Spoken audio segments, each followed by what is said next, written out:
අනාගත වක්තෘ යෝවෙල්ගේ පොත පළගැටියන්ගෙන් වූ නාස්තිය පසුතැවෙන වීමට කැඳවීම. පෙතුයල්ගේ පුත්‍ර වූ යෝවෙල් වෙතට පැමිණි ස්වාමින් වහන්සේගේ වචනය මහල්ලෙනි මේක අසාපල්ලා. දේශයේ සියලුම වැසියනි කන් යොමු කරපල්ලා.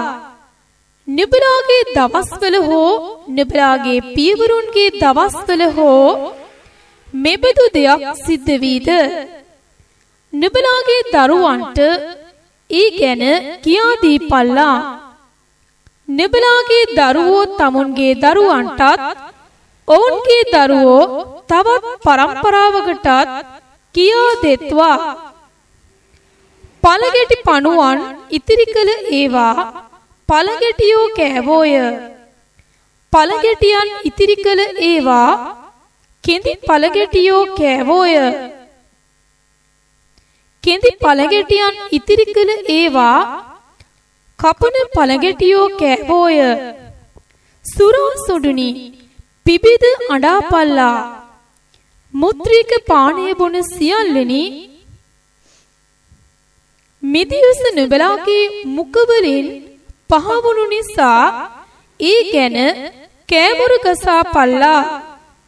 මක්නිසාද බලවත් වූ ගණනාවක් නැති ජාතියක් මාගේ දේශයට නැගී ආවෝය.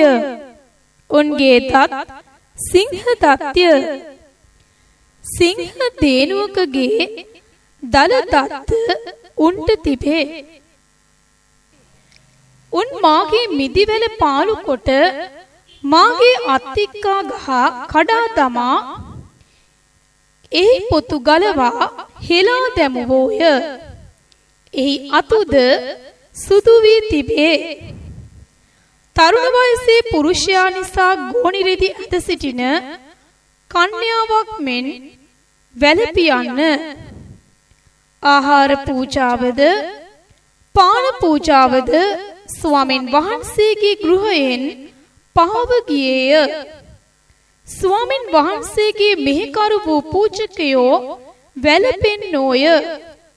කෙත් නාස්ති වී තිබේ. දේශය වැළපෙති.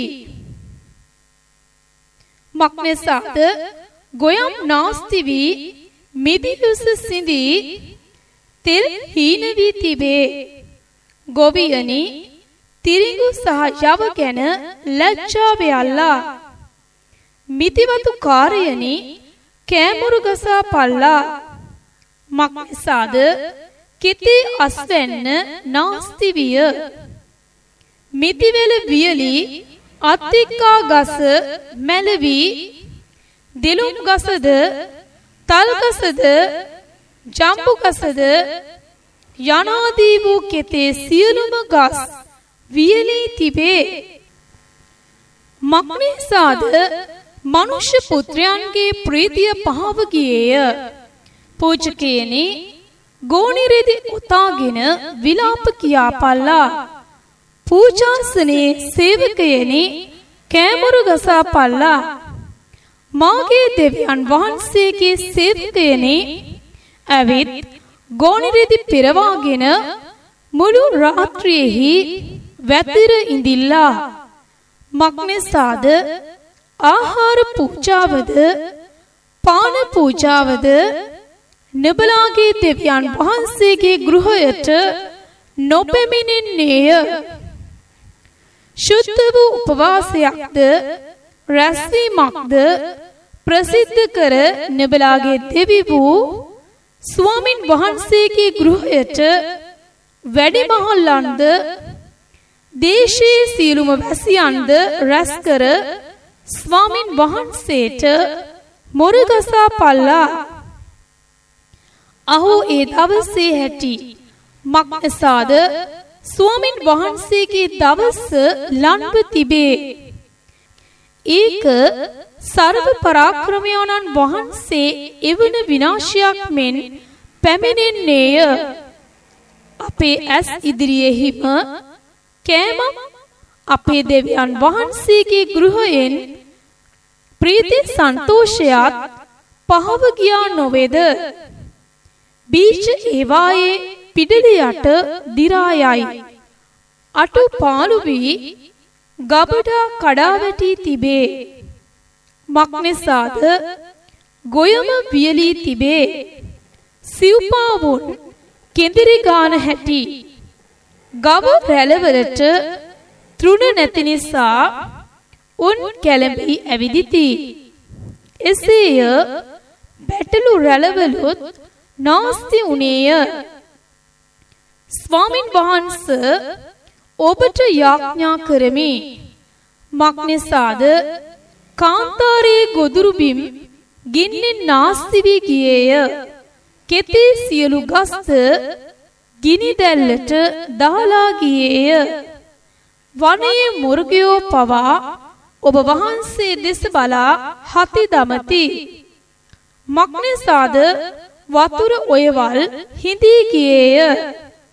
කාන්තාරයේ පිට්ටනියද ගින්නෙන් නාස්ති විය.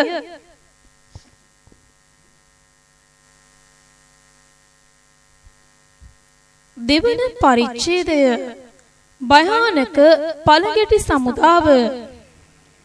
සියොන්හි හෝරණෑව පිඹ මාගේ ශුද්ධ වූ කන් දෙහි මහත් ශබ්දයක් පවත්වා පල්ලා.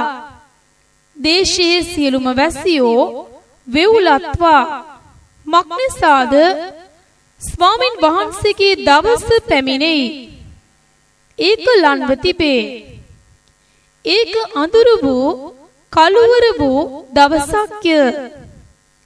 වලාකුළක්ද තද අන්ධකාරයද ඇති දවසක්ය.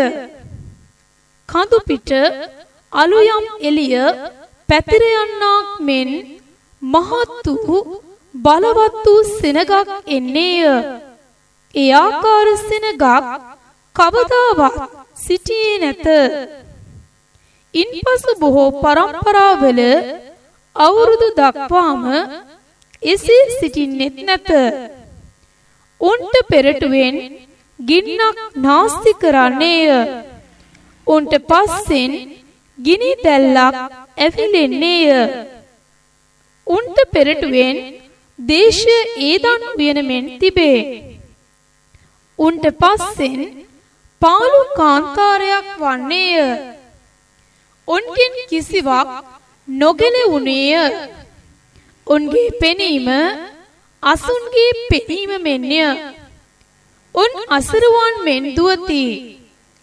කඳු මුදුන් පිට යන්නා වූ රත ශබ්දය මෙන්ද ඉපනෙලි දවන ගිනි දැල්ලේ ශබ්දය මෙන්ද යුද්ධ පිළිවෙලට සිටින බලවත් සෙනගක් මෙන්ද උන් පනින්නෝය.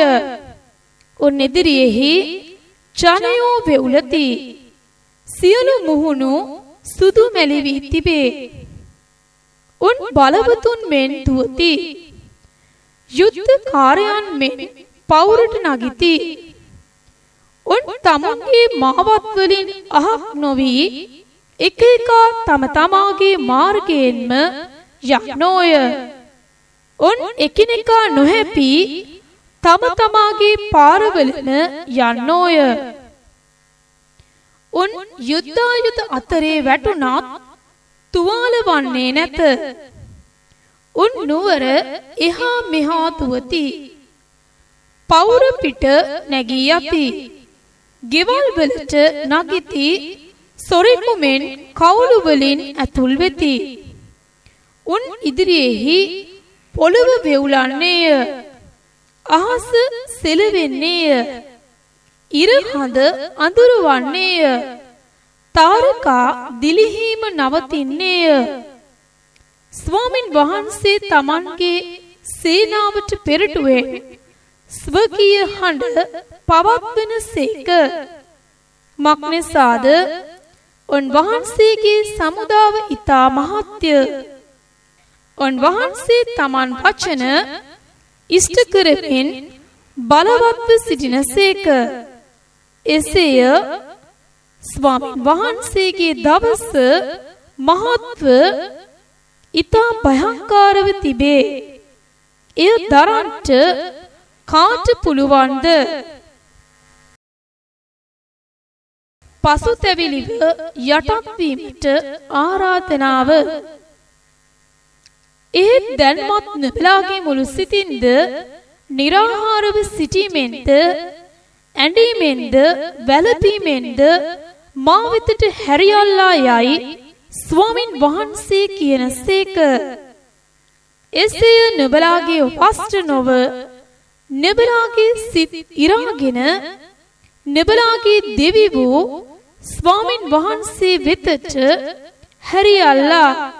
මක්නිසාද උන්වහන්සේ දයාවන්ත වූ අනුකම්පාවෙන් පූර්ණ වූ ඉවසිලිවන්ත වූ ඉතා කරුණාවන්ත වූ කෙනෙක්ය. උන්වහන්සේ විපත්තිය ගැන තැවෙනසේක. සමහර විට උන්වහන්සේ හැරී ඇවිත් තැවි නුඹලාගේ දෙවි වූ ස්වාමින් වහන්සේට ඔප්පු කිරීමට ආහාර පූජාවක්ද පාන පූජාවක්ද අඩංගු වූ ආශිර්වාදයක් දීලා යනවා ඇද්දෝ යයි දන්නේ කවුද? සියොන්හි හෝරණෑව පිඹ ශුද්ධ වූ උපවාසයක්ද රැස්වීමක්ද ප්‍රසිද්ධ කරපල්ලා.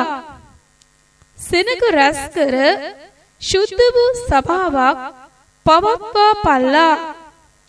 මහල්ලන් එකතු කර ළමයින්ද කිරිදරුවන්ද එක්කාසු කරපල්ලා.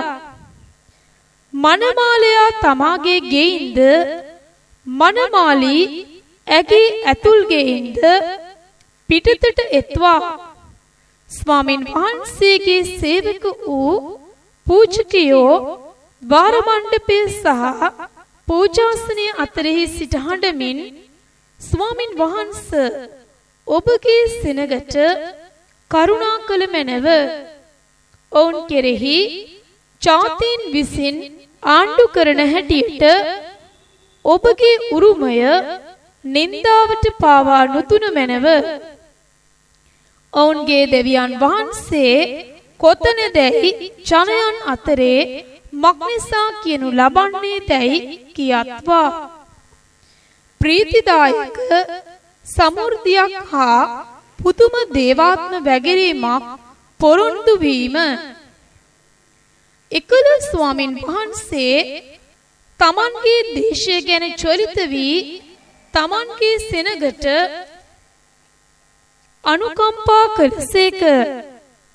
ස්වාමින් වහන්සේ තමුන් සෙනගට උත්තර දෙමින් මෙන්න නුඹලා තෘප්තියට පැමිණෙන ලෙස ධාන්‍යද මිදියුසද තෙල්ද නුඹලා වෙත එවමි. මම ජාතීන් කෙරෙහි නුඹලා තවත් නින්දාවක් නොකරන්නෙමි. මම උතුරු සමුදාව නුඹලා වෙතින් ඈත් කර ඔවුන් නිසරු පාළු දේශයකට ඔවුන්ගේ ඉස්සරහා කොටස නැගෙනහිර මුහුදටත් පසු කොටස බස්නාහිර මුහුදටත් පන්නා දමන්නෙමි. මෙසේ ඔවුන් උඩුකුකම් කළ බැවින් ඔවුන් ගඳගසා ඔවුන්ගේ දුර්ගන්ධය නගින්නේ යයි කියනවා ඇත. එම්බා දේශය බය නොවි ප්‍රීති සන්තෝෂව යන්න. මක්නිසාද ස්වාමින් වහන්සේ මහත් දේ කළසේක. වනයේ මුර්ගයනි බය නොවව්.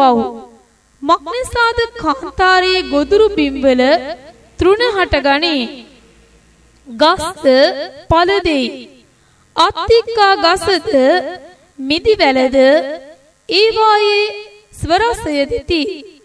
ඉතින් සියොන් පුත්‍රයනි නුඹලාගේ දෙවි වූ ස්වාමින් වහන්සේ කෙරෙහි ප්‍රීති සන්තෝෂ වෙයල්ලා.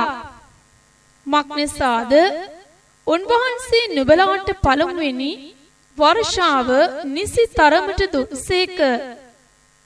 තද වැස්ස වන පළමුවෙනි වර්ෂාවද පළමුවෙනි මාසයේ අන්තිම වර්ෂාවද උන්වහන්සේ නුඹලා උදෙසා වස්වනවා ඇත. එවිට කමත් ධාන්‍ය වලින් පිරිනවා ඇත. මිදි යුෂද තෙල්ද පැස් වලින් ඉතිරිනවා ඇත. මා විසින් නුඹලා අතරට එව්වා වූ මාගේ සමුදාව වන පළගැටියන්ද කෙඳි පළගැටියන්ද කපන පළගැටියන්ද පළගැටි පණුවන්ද නාස්ති කළා වූ අවුරුදු මම නුඹලාට නැවත දෙන්නෙමි. නුඹලා වනාහි කෑම කා තෘප්තියට පැමිණ නුඹලා ගැන පුදුම ලෙස ක්‍රියා කළා වූ නුඹලාගේ දෙවි වූ ස්වාමින් වහන්සේගේ නාමය වර්ණනා කරන්නහුය. මාගේ සෙනග කිසි කලෙකත් ලැජ්ජාවට පත් නොවන්නේය. මා ඊශ්‍රායෙල් වරුන් අතරේ සිටින බවත් මා නුඹලාගේ දෙවි වූ ස්වාමින් වහන්සේ බවත් වෙන කෙනෙක් නැති බවත් නුඹලා දැනගන්නවා ඇත. මාගේ සෙනග කිසි කලෙකත් ලැජ්ජාවට නොපැමිණෙන්නේය. ඉන්පසු මාංශමය වූ සියල්ලන් කෙරෙහි මාගේ ආත්මය වකුරු වන්නෙමි.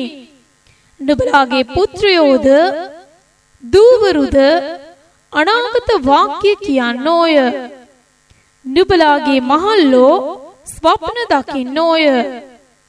නුඹලාගේ යෞවනයන්ට දර්ශන පෙනෙනවා ඇත. ඒ දවස්වලදී දාසයන් සහ දාසීන් කෙරෙහි පවා මාගේ ආත්මය වගුරු වන්නෙමි. තවද අහසෙහිත් පොළොවෙහිත් පුදුම එනම් ලේද ගිනිද දුම්කණුද පෙන්වන්නෙමි. ස්වාමින් වහන්සේගේ මහත් වූ භයානක වූ දවස පැමිණෙන්නට පළමුවෙන් ඉර අඳුරු වන්නේය, හඳ ලී වන්නේය. තවද ස්වාමින් වහන්සේගේ නම කියා යාඥා කරන කවුරු නොමුත් ගැලවෙනවා ඇත. මක්නිසාද ස්වාමින් වහන්සේ කී ලෙස ගැලවෙන අයද ඉතිරි අය අතරේ ස්වාමින් වහන්සේ කැඳවන අයද සියොන් කන්දෙහිත් ජෙරුසලමෙහිත් සිටිනවා ඇත.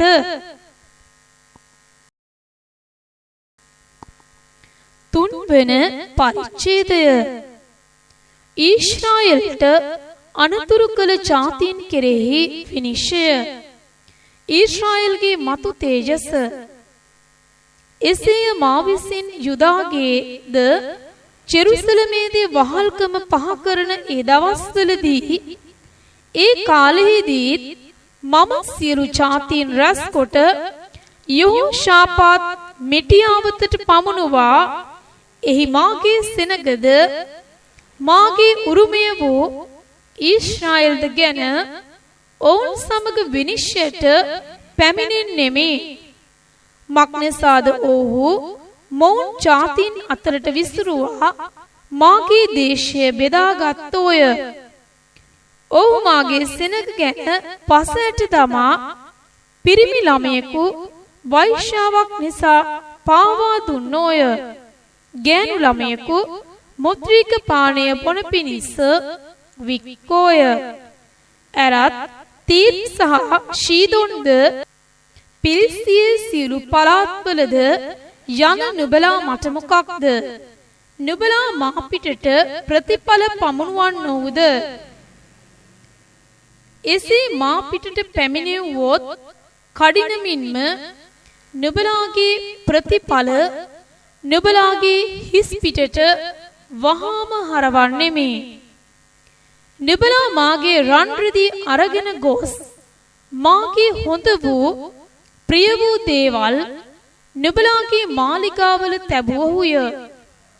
තවද නුඹලා යුදා දරුවන්ද ජෙරුසලමේ දරුවන්ද නුඹලාගේ සීමාවෙන් ඈත් කරන පිණිස ඔවුන් ග්‍රීක් වරුන්ගේ පුත්‍රයන්ට වික්කහුය.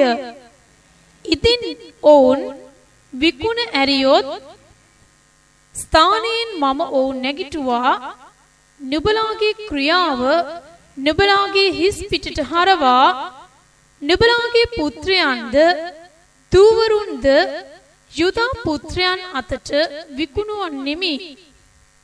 ඔවුන් වනාහි දුරස්තර ජාතියක් වන ශෙබාවරුන්ට ඔවුන් විකුණනවා ඇත. මක්නිසාද ස්වාමින් වහන්සේ එසේ කීසේක. ජාතීන් අතරේ මේක ප්‍රකාශ කරපල්ලා. යුද්ධයට පේවි බලවතුන් නැගිටුවා පල්ලා. සියලු යුද්ධකාරයෝ ලන් වී නැගී එත්වා. නුඹලාගේ හීවැල් වලින් කඩුද නුඹලාගේ දෑකැති වලින් හෙල්ලද තලා ගනිල්ලා. මම බලවන්තෙක් මි බෙලහීනයා කියත්වා. වටකර සිටින සියලු ජාතීහි ඉක්මන් කර වරෙල්ලා. එසේ ඔහු රැස් වෙත්වා. ස්වාමින් වහන්සේ ඔබගේ බලවතුන් එහි පැමණුව මැනව. ජාතීහු නැගිට යහෝෂාපාත් මිටියාවතට නැගී එත්වා. මක්නිසාද වටකර සිටින සියලු ජාතීන් විනිශ්චය කරන්නට එහි හිඳ ගන්නෙමි. ගොයම් පැසුණු නිසා දෑකැත්ත පොවාපල්ලා. මුද්‍රික යන්ත්‍රය පිරී තිබෙන බැවින් ඇවිත් බැහැපල්ලා. මිදි යන්ත්‍රය පිරී තිබේ. පැස් ඉතිරී යන්නේය. මක්නිසාද ඔවුන්ගේ දුෂ්ටකම මහත්ය. රාශී ගණන් සමූහයෝ තීන්දු කිරීමේ මිටියාවතෙහි සිටින්නෝය. මක්නිසාද තීන්දු කිරීමේ මිටියාවතෙහි ස්වාමින් වහන්සේගේ දවස ලංව තිබේ. ඉර හද අඳුරු වී තිබේ. තාරකාවල දිලිහීමද පහවෙයි. ස්වාමින් වහන්සේ සියෝන්හි සිට ගර්ජනා කොට ජෙරුසලමේ සිට තමන්ගේ හඬ පවත්වන සේක. අහසද පොළවද සෙලවෙනවා ඇත. එහෙත් ස්වාමින් වහන්සේ තමන්ගේ සෙනගට රක්ෂස්ථානයක්ව ඉස්රායෙල් පුත්‍රයන්ට බලකොටුවක්ව සිටින සේක. මෙසේ ස්වාමින් වහන්සේ වන මාගේ ශුද්ධ කන්ද වන සියෝන්හි වසන නුඹලාගේ දෙවියන් වහන්සේ බව නුඹලා දැනගන්නෝය. එකල ජෙරුසලම ශුද්ධව තිබෙන්නේය. විදේශියෝ එහි මැදින් තවත් නොයන්නෝය. ඒ කාලයේහි කඳුවලින් මිදි පැන් වැగిරෙනවා ඇත.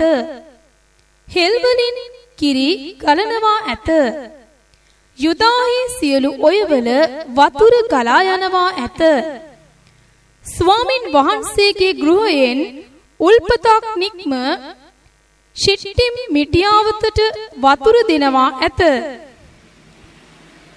යුදා දරුවන්ගේ දේශයෙහි නිදොස්දී වගුරුවා ඔවුන්ට කළ බලහත්කාරකම නිසා මිස්රය පාළුවක්ද ඒතොම් පාළු කාන්තාරයක්ද වන්නේය. නමුත් යුදා සදාකාලයටත් ජෙරුසලම පරම්පරාවෙන් පරම්පරාවටත් පවතිනවා ඇත. මා විසින් නිදොස්න කළ ඔවුන්ගේ ලේ නිදොස් කරන්නෙමි.